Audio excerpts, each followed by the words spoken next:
We're talking the Suffolk Police Department K-9 unit on today's show. 111, 110. Joined now by Master Police Officer Wild and Officer Powell, along with Scout, to talk about the K-9 program with the Suffolk Police Department. Gentlemen, thanks for being with us today. Thanks for having us. Sure. So when we talk about the K-9 program with Suffolk Police, give me kind of an overview. You know, how many dogs are we talking about right now? How are they utilized, and what are some of the things that they're able to do to help y'all solve crime, do your job out there on the streets?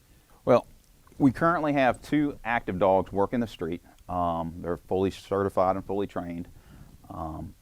You have my dog that just retired recently, and then we have 2 brand new dogs to include Scout that are going through their training process. And Scout is obviously a bloodhound. Our other new dog is a Shepherd Malinois mix, and their training process is completely different from each other. As you can tell, Scout is a little puppy, and that's how we start training bloodhounds. They're a very temperamental breed that we got to start working a lot of anxiety issues out of them early on, getting them comfortable in multiple environments. And so far, Scout here is pretty good at making himself comfortable in any environment. Right. But as far as what we do for the city, we're assigned to our Uniform Patrol Division, and we go out on the street and we patrol the streets just like any other officer. Right. But when it comes time for the dog to be needed, and that is typically in situations where a suspect needs to be apprehended, a suspect needs to be located, whether it's in you could say a wooded area, in buildings, say it's a burglary, we'll use the dogs to go in instead of sending people into these scenarios because it's safer for everybody. Sure. And there's a huge psychological side to it where we end a lot of situations before they get worse just simply by introducing the dog to that situation. Right. So we do apprehension work, we do building searches, we track for criminals, we track for missing children, we track for a variety of reasons, and that's where Scout's going to be coming in the future. That's going to be Scout's main purpose, is going to be tracking, doing Officer Powell's also on our search and rescue team. Gotcha. So this dog's going to be implemented in our search and rescue process, and we're looking forward to it. I think it's going to be great. Yeah. It's going to be a great benefit. The other thing we do is all of our patrol dogs, which we'll have 3 of them back up and running by the end of summer, 2 active now, 1 coming. They're also considered dual-purpose dogs, most of ours, which means they do a patrol function and then they do a detection function. And the detection function can be multiple things, but ours are narcotics detection dogs. So they're able to find illicit narcotics by using the nose. Right. Now, I mean, obviously, you don't take a dog and go, or a puppy, and go, okay, this is what we're going to do, throw you in the street and go. There's so much training that goes involved. And the partnership between the dog handler and the dog itself, how does that work? What does the process generally take time-wise? The process to get trained up for our patrol dogs, on the patrol side alone, we spend almost 4 months in school. Right.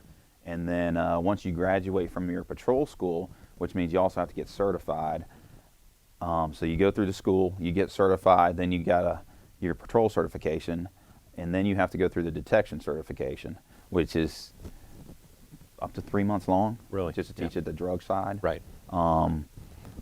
Scout's completely different because we start them at such a young age. Most of our patrol dogs we pick up between 12 months to 2 years old. That's kind of the sweet spot that we look for in age-wise, because we want to get beyond puppy. Right. We don't want to have to fight puppy. Correct. And it's unfair. You shouldn't have to. Yeah. But with these guys, we actually start them out as young as we can to get them familiar with driving in cars. I mean, that's very odd for a dog. Right. I mean, we don't think about it because we domesticate them so much, but it's very odd for this dog to get into a car. So we have to get them used to getting in a car, get them used to going in public areas with a lot of people, noises. I mean, just everything and anything you could think of in the world is so foreign to these animals. But so school-wise, Scout here will be in school for probably 11, 12 months. It's totally different setup than our patrol dogs. They go to school 5 days a week, every day for 4 months. And it takes every bit of that to get a dog trained and reliable. Kind of half the time is training the dog a task, and the second half of the time is documenting its efficiency at it. Because, of course, these dogs, everything they're doing is going to end up in a courtroom. So we need lots of documentation. Exactly. But the bond is something that some dogs are very affectionate, and you get a bond pretty much immediately. They're just happy that some human is giving them attention in this world. Right. Other dogs, my last dog that I just retired, it took a long time. It was more of a marriage than a partnership. I guess partnership and marriage are the same, but he had his own needs and Sure. emotions that I had to play with Right. to make the relationship work. But Yeah. it took years Yeah. to Yeah. really get a strong working relationship. But once you have that, it's I think it's unbreakable. Yeah. I mean, Yeah. it's pretty amazing. Officer Powell, I mean, just talk about your experience with Scout so far. I mean, with where you are in your training process and really how you're bonding with him to kind of get the two of you ready for work down the road. So right now, a lot of things we're doing is environmental. So even this is beneficial, getting Yeah. used to going into buildings. Sometimes simply just take them to a playground, to let him run underneath the playground, run upstairs, woods. So it gets him all used to things so he doesn't get started by it later. Right. I go to training once a week, and then I'm given tasks by the trainer to work on during the week. So right now it's environmental, but we're going to start doing puppy trails, where it's like insight trailing, where it's only like 20, 30 feet. We get used to like sniffing something and going to that person. Right. So that's all the new things, also getting used to the routine. Yeah. Yeah. As far as he's, getting used to sleeping outside in the outside kennel, working him slowly into that, and getting into a routine of business. But he loves to come out. If you notice, he loves to come out, and he's been a good dog so far. And the nice thing about bloodhounds, is they can pick up a lot older tracks. They can scent discriminate. So each of us has a unique scent. Yeah. So he can lock into that unique scent and do older tracks and whatnot. And it's very nice if you have that child, running into the woods and you need to go find them. Right. Well, as far as how does it work from an officer's perspective to decide I want to do canine? Because that is not your typical, not every officer, I'm sure, wants to do it, can do it. So it takes a unique human being to be able to work with the dogs and coordinate all that effort. I mean, talk about your perspective, again, your history, sort of how you approached it and your philosophy on that. I've always had an interest in it. Yeah. I've seen demonstrations when I was a child, and I thought it was amazing. So when the opportunity presented itself here, actually when I joined, we didn't have a canine program in Suffolk, and there's 6 of us that pretty much started the program back in 2004. But it's something I always wanted to do, and I was ecstatic when we had the opportunity to do it.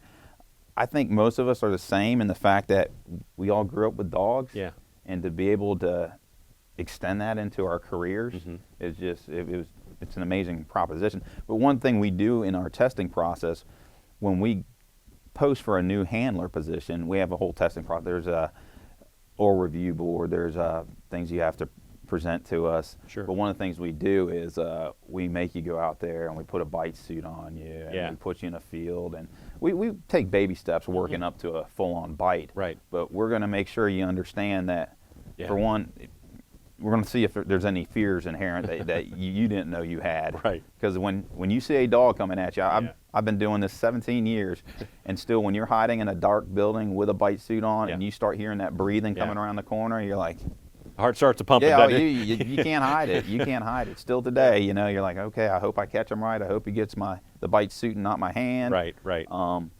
But we do that not to try to terrify the new candidates, but just to put the reality out there that you're going to get bit in the suit, and make sure this is what you want before we take any more steps forward. How difficult, though, is it to separate? This is not a pet. This is a member of the law enforcement team. Because I got to think there's got to be some difficulty sometimes. You say you grew up with dogs, and I would assume you probably had similar experience. I'm a little late to dogs in my life, and I don't know how I got by without them. But again, that's having a domesticated one at home. It's much different we were talking about here. It is, and we as handlers, we fully understand it. Right. Our typical problem are officers that love dogs, and some citizens, usually citizens will stay away. My main problems came from officers that just love dogs, and they see my dog as a dog, and we give them the general rule that our leashes are 6 foot long, so unless we tell you otherwise, do not come within 6 feet of us, please. But officers break that rule every now and then, and they usually get reminded pretty quick why that rule exists. Yeah. How many days a week can a dog effectively work, and does it depend upon the type of dog? Our patrol dogs, Yes. they will work as much as they can. Okay. They will work Yeah. every day of the week if you push them. Really? Matter of fact, some of the breeds are even different. Like you get into Belgian Malinois and Dutches. What gets difficult as a handler, especially this time of year, is they will literally work themselves to death. Yeah. They don't have that switch to say, oh, it's 90 degrees. I've Yeah. been working for 20 minutes. So it becomes incumbent on you as the handler to really know your dog and say, okay, he's starting to slow down a lot more and his breathing's really increasing. I need Right. to shut this down. Right. And that's a hard thing to do, especially when you're chasing somebody, you Yeah. know, like going through the swamps or woods of Suffolk. Yeah. And you know you're making progress and looking at your dog and being able to say, we're done. Yeah. We're done for now. We got to get some water, some shade. But that's But- that relationship that y'all both Yeah. kind of talked about, and knowing your partner is Yeah, really what yeah. we're talking about, That's right? exactly Yeah. it. Knowing his limitations. Mhm. But yeah, I mean that's the tricky part about it is Yeah. they will want to work Yeah. as much as they can. Right. I can tell you, my dogs, their kennel was situated behind my house, Mhm. so they didn't have view of my cars. Mhm. I could literally go out there and open any of my car doors. They won't make a noise, but if they hear me get in my police car, They're ready to. and they'll start barking. Yeah. They'll be like, "Hey, you're getting in the car. Why am Right. I not with you?" Right. You know, and Right. they're able to decipher between Mhm. car doors. Mhm. You know, because they like working that much. Gotcha.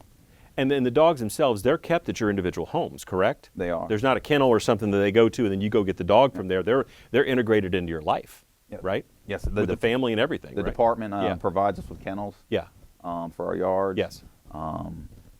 We set those up right away, and every dog is different. Yeah. Some of the dogs are very social, Mhm. and you might be able to have a relationship with the family, Right. but some of our dogs are not as social. Yeah. So, Yeah. you know, they Kind of like might- human beings, I guess, Yeah, in a they- way. I mean, you know, some very people you much. can hang with, some you can't. I mean, so to it- speak. But it's a case by case basis Yeah. on is your dog going to be socialized with your family or not? right, Because right. some dogs it works, and some Yeah. it just doesn't. I got you. Well, Officer Powell, as far as your experience, this is your first foray into the canine. Yes, sir. So what got you, what was the impetus behind you wanting to do that? I mean, was it something, I mean, just your thoughts going into the program? You know, I got exposed to, of course, working with the canine unit on uniform patrol, and even through the SWAT team and the search and rescue team. And the search and rescue team, I mean, it's like cheating sometimes with the dogs because they'll lead you right to the person. Right. It's nothing more rewarding when you do a track and you're finding Yeah. what you're looking for. Yeah. So that's what really kind of got me into looking at the canine unit and coming over here. And this was a unique opportunity because, as far as I know, this is the first bloodhound the department's ventured into. Right. So getting Right. that was an honor. Sure. But you know, it'll be a great resource for the search and rescue team, and I already have that experience. Yeah. And that all just doors just opening got me an interest, and the opportunity came up, so I immediately seized upon it. Yep. So. Now, Scout is not the only puppy that's kind of coming on board. Is that correct? That's the only puppy we have now. Oh, you got now. Yeah. Okay, gotcha. Okay, all right. Yeah. Like you said, this is brand new to us, Yeah. the bloodhound Yeah. world, and it's a lot different than what we're used to. Right, I understand. But it's definitely going to be beneficial. Now, do y'all? I know, working with other agencies in the Hampton Roads and in the area here. I mean, I know resources are shared sometimes between departments depending upon situations. Does the same thing work with canines? Oh, definitely. And this is such a great area to be in, Yeah. especially with some of our military counterparts that we all work well together. Norfolk, we typically use their canine academy. They don't charge any of the jurisdictions in this area a dime. We typically use them, but right now our other dog's going through a school with Chesapeake. Gotcha. And that school consists of Chesapeake officers, Newport News officers. It's a pretty tight-knit crew we've got, and we all get certified by the same agency. It's called Virginia Police Work Dog Association, VAPWADA, and we have a yearly conference, and if we have an issue, we can call up anybody and bounce ideas off. Right. I mean, that's what really makes it work. Yeah. And so we've got the police, we got the military, almost all branches have got dogs in this area, so it's a great community to be part of. Got it. The Bloodhound group too is a regional training group. So like last time I was out there, you had people from Colonial Heights, Yeah. Newport News, Franklin, all working together and stuff on the training and stuff. And they're very great to work with. They gave me a lot of help and stuff. Yeah. You know, being the new guy. Right. Now, as far as with the dogs in the vehicles, I mean, like you talked about, as far as getting them used to that and then moving around. I mean, we might move our dog from point A to point B a couple times, but generally they're at home. But you're working with them. They're in the field. Y'all both talked about the fact of getting them used to getting out and everything. But when they're in the car and obviously sometimes your vehicles are moving fast to get from point A to point B and doing that. Did they kind of get the feel of that as far as not just this, I'm not just talking about the speed, but just the understanding that the environment that y'all work in, there's a lot of stress and there's a lot of activity sometimes, and understanding in the vehicle to kind of, you know, get ready for action, so to speak? How does that work? They definitely, especially the second you turn a siren on. Yeah. The second you turn a siren on, they know something's going on. And I'll tell you, my German Shepherd and my Belgian Malinois did the same thing. You turn the siren on, they both turned into bloodhounds. Yeah. Because they were just back there howling because they know Yeah. we're going to something. Yep. What's always bad is when you get them excited about it, then you get there and then whatever the situation is has fizzled out, and then you've got a hyped up dog. So you're going to find a field and Right. you're going to get burn that energy off. you're going to get a chuck it ball out there, and you're going to wear Understand. them out for a little while. But they definitely Mm-hmm. physiologically have the same effects with stress that a lot of us do. Right. You can see a dog that's been stressed out.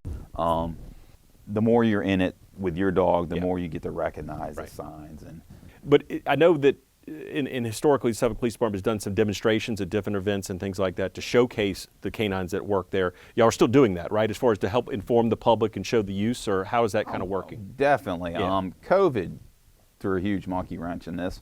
True. But ever since the mutt strut started, Mhm. we've always been a staple there. We love doing it. Yeah. We used to do a lot of career days at the schools. Mm-hmm.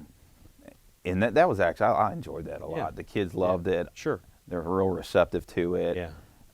The fire department used to put on a yearly fire academy for kids. Yep. It's back this summer. Is it? Yeah, Awesome, it is. Awesome. It is. Yes. Hopefully we'll be back this Good summer deal. with it. Good deal, because, yeah. Yeah, we love showing. We put Yeah. a lot of work into our dogs. Of course you do, yeah. And we love showing it off. Yeah. Well, Officer Powell, I'm going to let you kind of finish this up. Again, you're kind of getting into this, but just kind of your excitement as far as, and you talked about the fact that you felt honored having the first bloodhound with the Suffolk Police Department. I mean, how do you see this with your career with Suffolk Police as far as, you know, getting you focused and again, making yourself a really, you and Scout, really a good tool to be utilized in very, you know, unique situations that you talked about with some of the teams that you're on?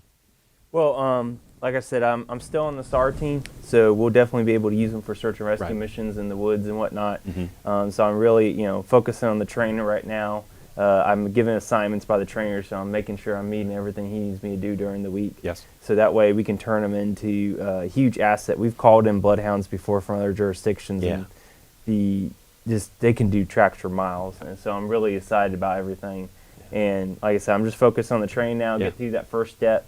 But he's going to become an integral part of the department soon, where we can start using him a lot. You know, once he's certified. Right. Good deal. Well, gentlemen, I appreciate your time sharing again with us and the folks that are watching as far as the great work that the Suffolk Police Department K-9 unit's doing, the officers that are kind of behind the dog, so to speak, as far as coordinating with that and making sure, again, we're keeping our city safe and solving crime and doing all the great things that y'all do. And Scout, again, we'll see him on the street in the near future, so maybe a little more active than he is right now, but they got to rest before they play and they do their work. So, but again, I appreciate y'all's time today. Oh, thanks for having us. Indeed. Thank you. That would do it for this edition of Safety First. I'm your host, Tim Kelly. We'll see you next time.